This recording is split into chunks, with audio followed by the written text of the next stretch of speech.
Once upon a time, there was a small boy who needed more than anything to be left alone to play with his very best friend. Nothing else seemed to be as much fun. Together, they explored the galaxy, saved the world from terrorists, became terrorists themselves, built cities, raced cars, created anything they could dream of.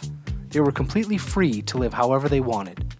That was, until the end of each day when it was time for his friend to go away. Alone in the dark, the small boy would lie still, dreaming of all the fun he and his friend could have the next day. For what seems like forever, this small boy lived happily with his friend, having wonderful adventures that are way better than the story you are currently hearing. How good? Well, you just have to believe me when I say they were awesome adventures.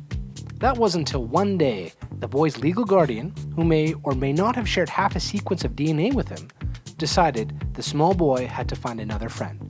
Because as common wisdom dictates, an increase in numbers usually means progress, which is a good thing. And a perceived good thing is very important for someone you potentially share half a sequence of DNA with. So swiftly and forcefully, the legal guardian picked up the small boy and dragged him away from his best friend. Several thousand meters away from the little boy's friend stood a large, beige collection of walls.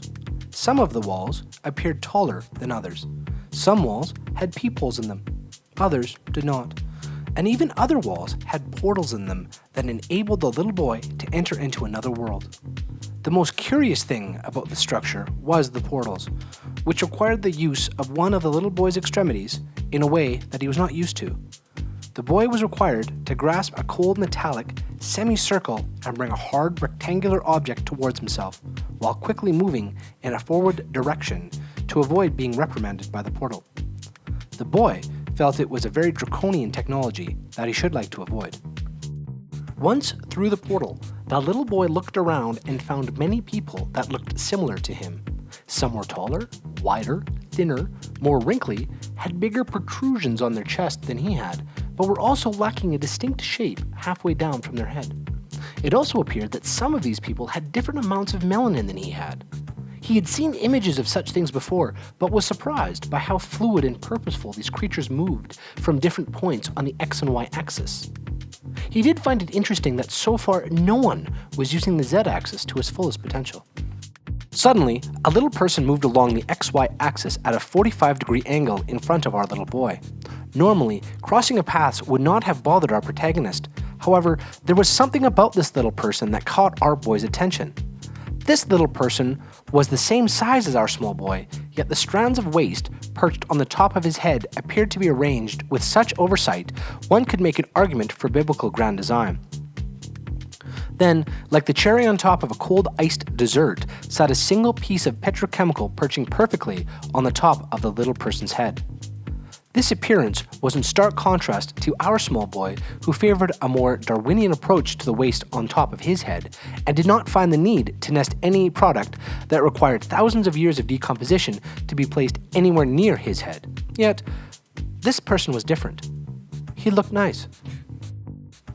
Our small boy stepped closer and tried to greet this other human being in a manner suiting to the conventions of the time.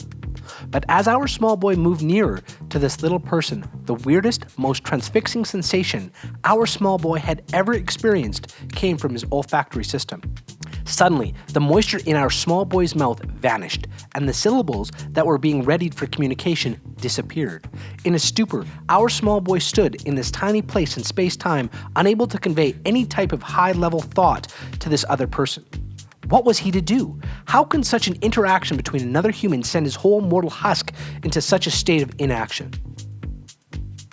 Just then, the little person noticed our small boy transfixed and frozen in a Schrödinger state of action and non-action, waiting for the waveform to collapse and a result to emerge.